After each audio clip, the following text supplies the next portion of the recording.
Hey guys, for today's video, I'll be reviewing Maybelline Superstay Matte Ink Liquid Lipsticks. If you wanna see swatches and my thoughts regarding this product, plus if it really stays 16 hours on the lip, then please keep on watching.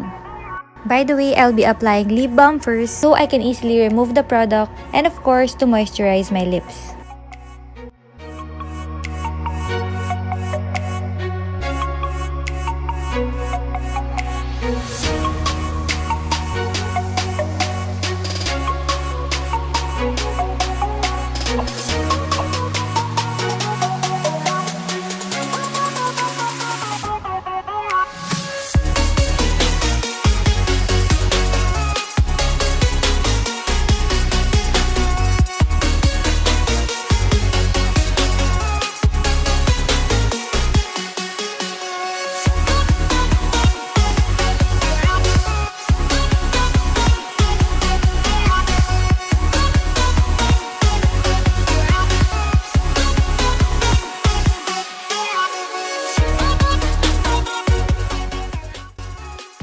The packaging is simple and unique, and they are travel friendly. I love that I can easily distinguish the shade that I get because of the packaging and this clean white cap that states the product line, which is the Superstay Matte Ink. It contains 5 ml of product or 0.17 fluid ounces, and the ingredients can be easily found on the body of the packaging. At the bottom part, you will see the shade name.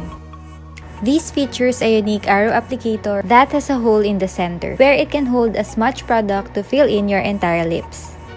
Also, I observed that the wand isn't as soft. Nevertheless, I still love the shape because I can precisely apply the product.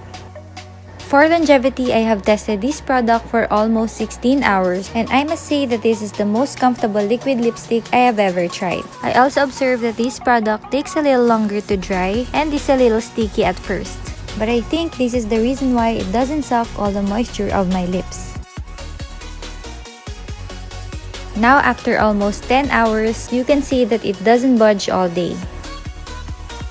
It only faded at the center after washing my face and brushing my teeth. And that's a total of 14 long hours. Now for the price, this retails for 299 pesos, which is a really good deal for me for the quality. Regarding the unique applicator, I didn't find anything special about it. But with the formula, texture, comfort, and the longevity of this product, I must say that I highly recommend these liquid lipsticks. I hope they'll release more warm shades so I can try them. And that's it for my Maybelline Superstay Matte Ink Liquid Lipstick review. Don't forget to give this video a thumbs up if you enjoyed it and subscribe to my channel if you haven't yet. Thank you so much for watching and see you on my next one. Bye-bye!